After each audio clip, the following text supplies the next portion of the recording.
For governors to determine the right time to restart their local economies, as long as they follow the recently released three-phase plan. As Fox's Steve Harrigan shows us, parts of the country will see a slow rollout in just the coming days.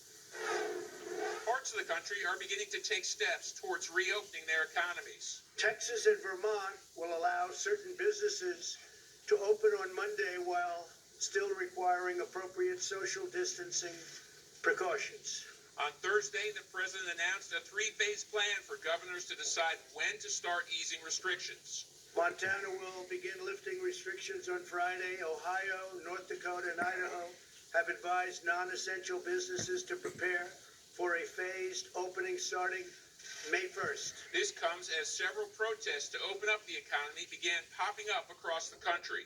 We took good care of the threat when it happened, but now we need to worry about our constitutional rights, and we need to also worry about the economy. But not all governors are ready to start lifting stay-at-home orders. 7 states along the East Coast announced extensions, including New York. And I think the president leaving it to the states was not just right and legal and constitutional.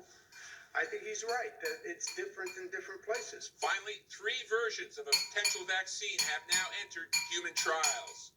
In Atlanta, Steve Harrigan, Fox News. While Italy and Spain continue to deal with a high number of COVID-19 cases, both countries are starting to eye potential dates for when they would begin reopening their own economies. Fox's Amy Kellogg reports from Italy. Here in Italy, the coronavirus czar pointed out that 5 times as many people in the Lombardy region have died of coronavirus as civilians died in World War II over 5 years in the Milan region, including during the bombardment. And this as though the curve here continues to flatten, but doesn't quite go down as much as many people would have hoped after 6 weeks of lockdown. The country is getting ready to at least partially reopen on May 4th. And of course, the beaches are wondering what their season will be like. It's important for Italy. They're waiting for guidance from the government. This restaurant owner near Rome is rearranging his tables from 100 down to 45, taking into account distancing. Tourism makes up about 13% of this country's GDP. A professional cyclist here has found a way to stay in shape and make himself useful during lockdown. He's delivering medicine from pharmacies to people in the town of Lodeto. They recognize this star around these parts and are happy he is helping limit the movement of people around town. Spain's curve is flattening, but its death toll is now over 20,000, and the lockdown is still on.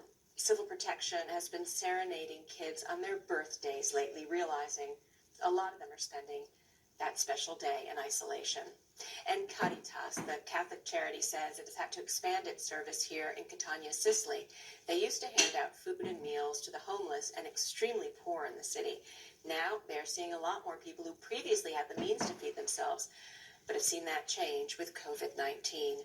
This has growing concern that the mafia is taking advantage of this time to worm their way into people's hearts. They've been distributing food to certain communities, not out of the goodness of their hearts, but to indebt them.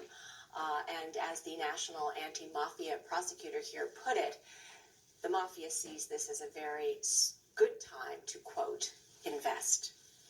In Florence and Lee, Amy Kellogg, Fox News.